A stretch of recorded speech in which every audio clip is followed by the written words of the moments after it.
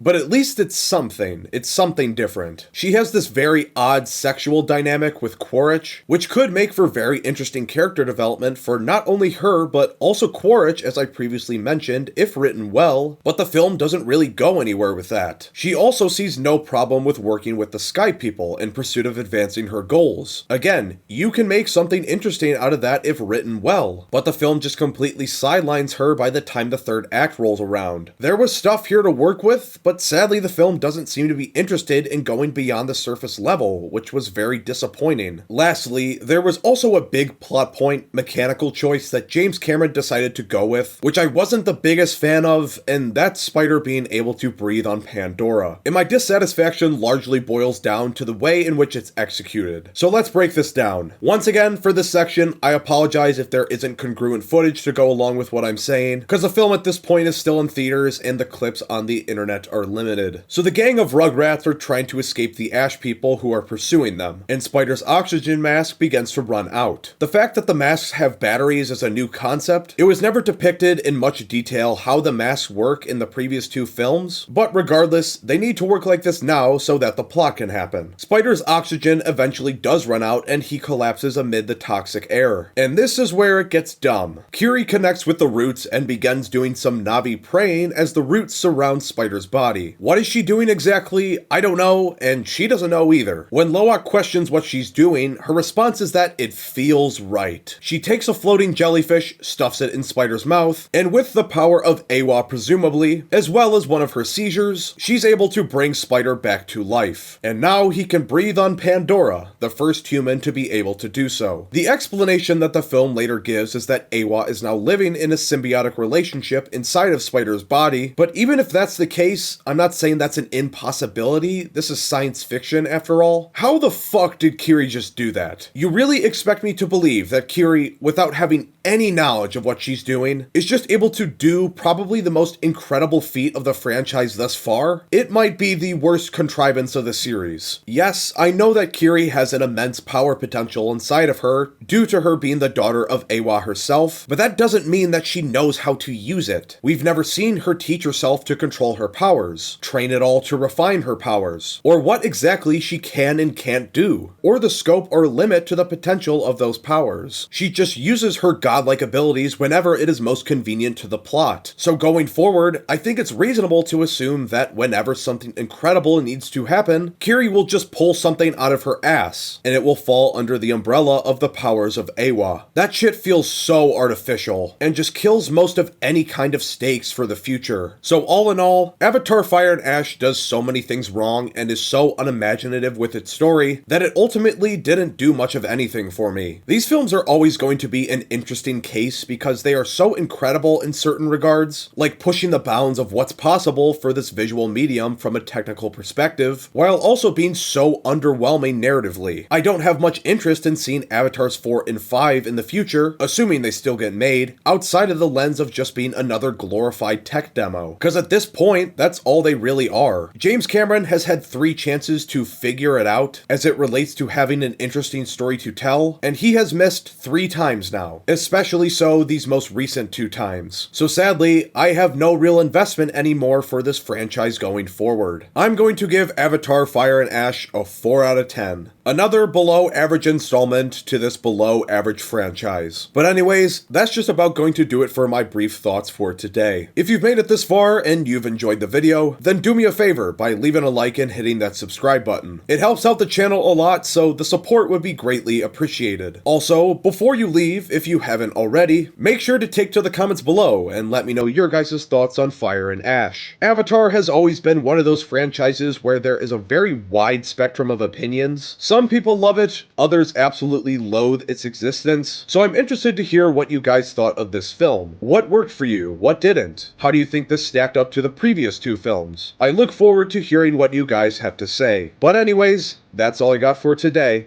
I will see you guys in the next one.